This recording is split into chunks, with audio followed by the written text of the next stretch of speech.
Et on attaque la démo d'une formule ultra badass, l'équivalent de la factorielle, la formule dite de Stirling. Et je te laisse lire l'énoncé de l'exercice. Et j'attaque avec la question 1. On a défini un comme étant n puissance n fois exponentielle moins n racine de n sur n factoriel pour tout n dans n étoile. Et question 1, on introduit les suites Vn et Wn définies par Vn est égal Ln de Un et Wn est égal Vn plus 1 moins Vn. Montrer que les suites sont bien définies. Le seul problème, c'est Un avec Ln de Un, et on voit que Un est strictement positive pour tout n dans n étoiles, et donc Vn et Wn sont bien définis. Check. Question 2, montrer que pour tout n dans n étoile, Wn est égal n plus 1 demi-facteur de Ln de 1 plus 1 sur n moins 1. Soit donc n un entier naturel. On n'a que Wn par définition, c'est Vn plus 1 moins Vn, et ça c'est Ln de Un plus 1 moins Ln de Un. Ce qui vaut cette différence quand on remplace les expressions. Et donc maintenant, je vais utiliser les propriétés des logarithmes. Quand j'ai le logarithme d'un produit quotient, là, tout ce qui est en produit, ça devient des sommes des ln de chacun des trucs, moins le ln qui est au dénominateur. Pareil ici, en mettant le moins devant la parenthèse. Donc j'ai n plus 1 ln de n plus 1, qui correspond à ce facteur-là, moins n plus 1 ln de e, qui correspond à e puissance moins parenthèse n plus 1, plus 1 demi de ln de n plus 1, qui correspond à la racine de n plus 1, puisque racine de n plus 1, c'est n plus 1 puissance 1 demi, et donc ln de racine de n plus 1, c'est 1 demi ln de n plus 1, moins ln de n plus 1 factoriel, qui est ici. Et je fais la même chose ici avec cette expression, je te laisse comparer pour voir qu'on a bien tous les termes. Ici, je regarde tous les ln de n plus 1 que j'ai, donc ici j'en ai n plus 1, ici j'en ai 1 demi, et ici, comme j'ai du ln de n plus 1 factoriel, je le sépare en ln de n plus 1 plus ln de n factoriel, que j'anticipe la simplification qu'il y aura avec ça. Et donc j'ai un moins ln de n plus 1. Donc j'ai 1 demi moins ln de n plus 1, ce qui me fait moins 1 demi, plus n plus 1, ce qui me fait bien n plus 1 demi ln plus 1.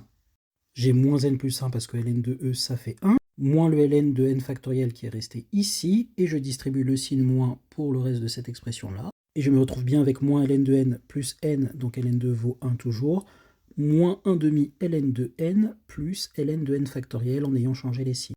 Je remarque que j'ai moins n ln de n moins 1 demi ln de n, donc si je factorise ça par n plus 1 demi, j'ai n plus 1 demi facteur de moins ln de n. Et donc je peux tout rassembler ça ici, n plus 1 demi facteur de ln de n plus 1, moins ln de n, ce qui se rassemble en ln de n plus 1 sur n.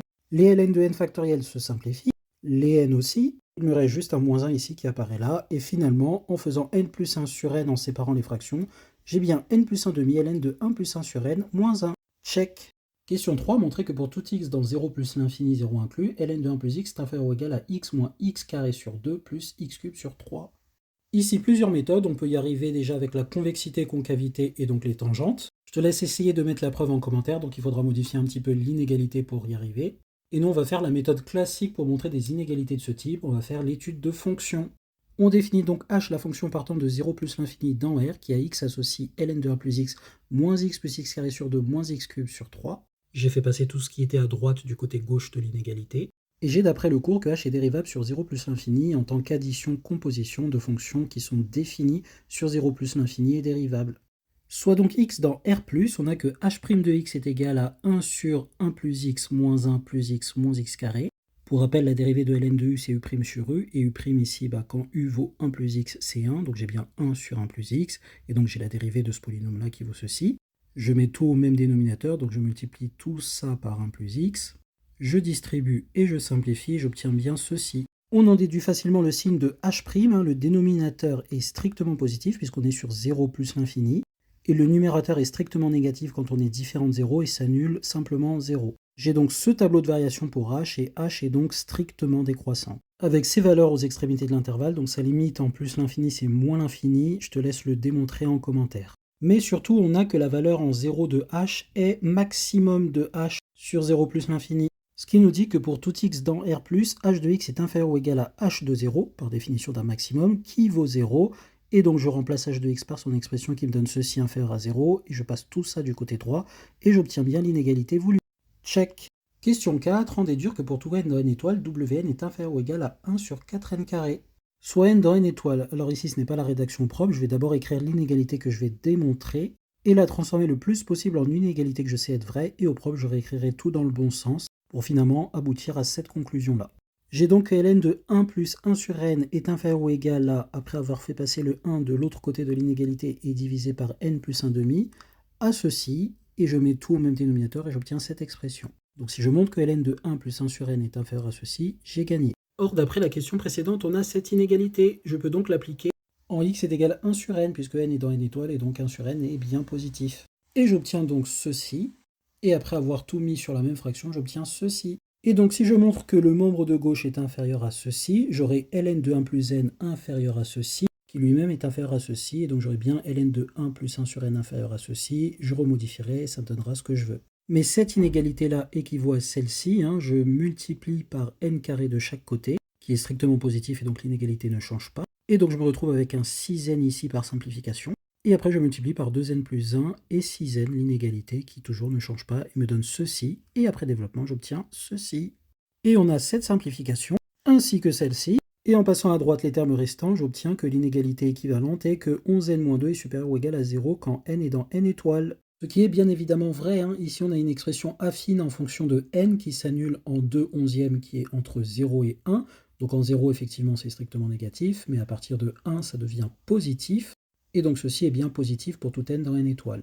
Et donc j'écris les inégalités dans ce sens-là.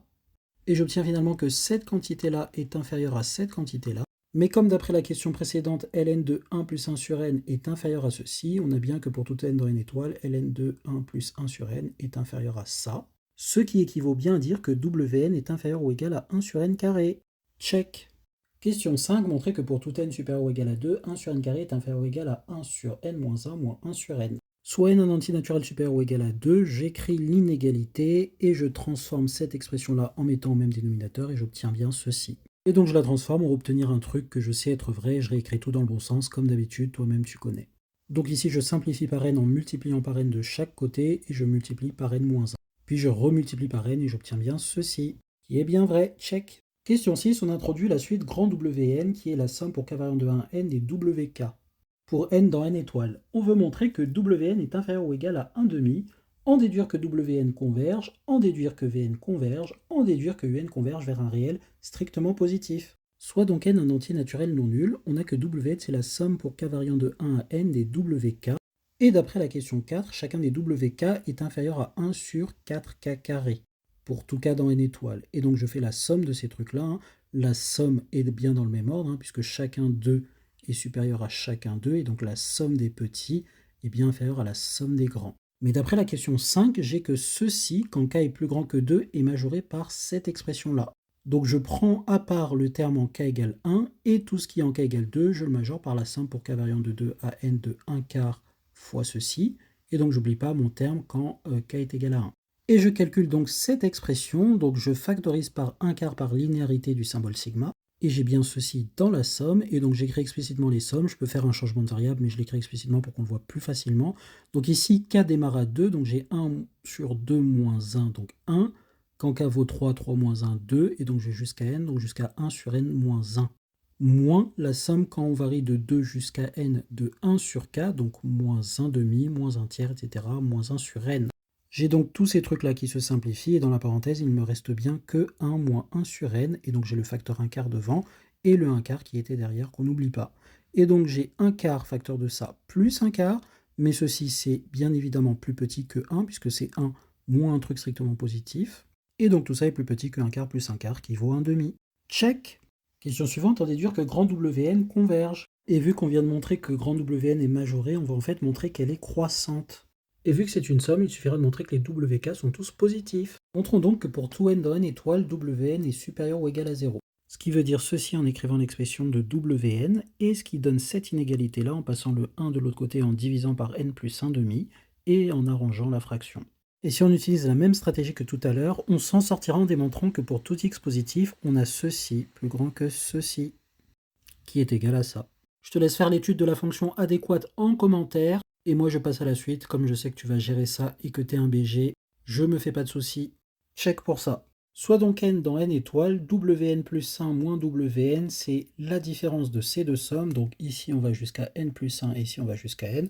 Et ça nous laisse simplement le terme Wn plus 1 dont on vient de montrer qu'il est supérieur ou égal à 0. Ce qui signifie que la suite Wn est croissante.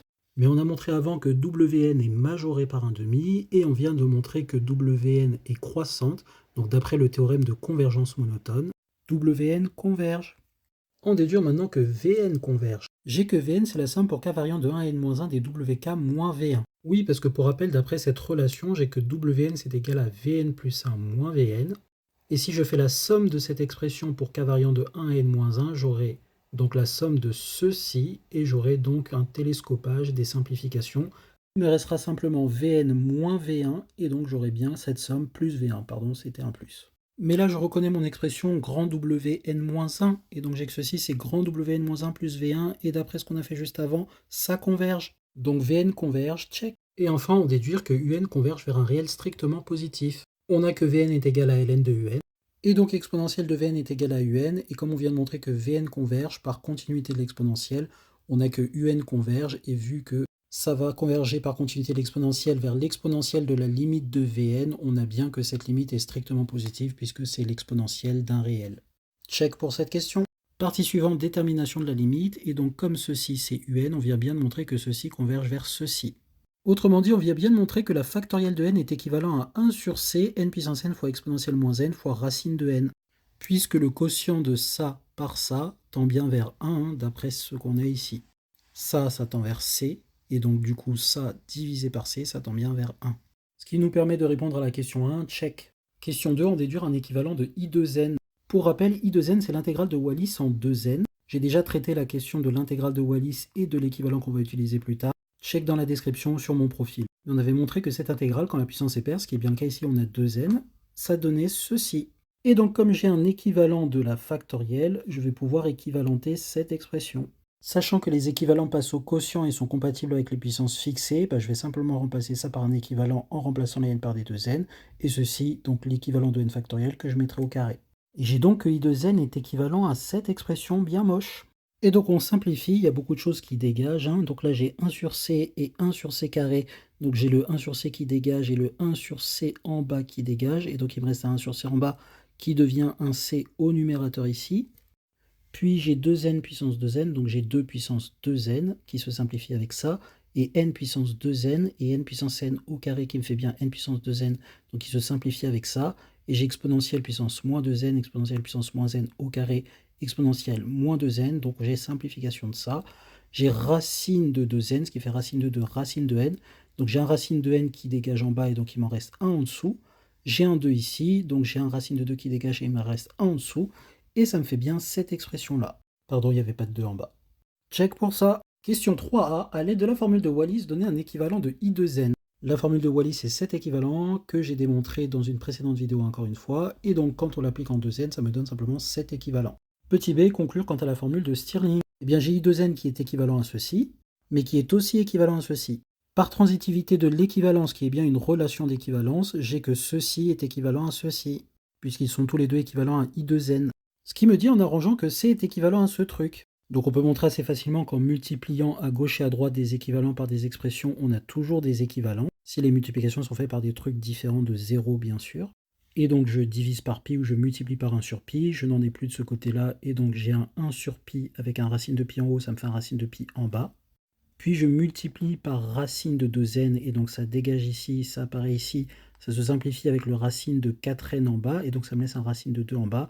Et donc j'ai bien 1 sur racine de 2pi, qui est équivalent à c. Mais dire qu'une constante est équivalent à une autre constante, c'est exactement dire que ces constantes sont égales, puisque l'équivalent, c'est dire que le quotient tend vers 1. Or, c'est des constantes. Donc si le quotient des deux constantes tend vers 1, c'est que le quotient des deux constantes est égal à 1. Et donc, en particulier, c est égal à ceci.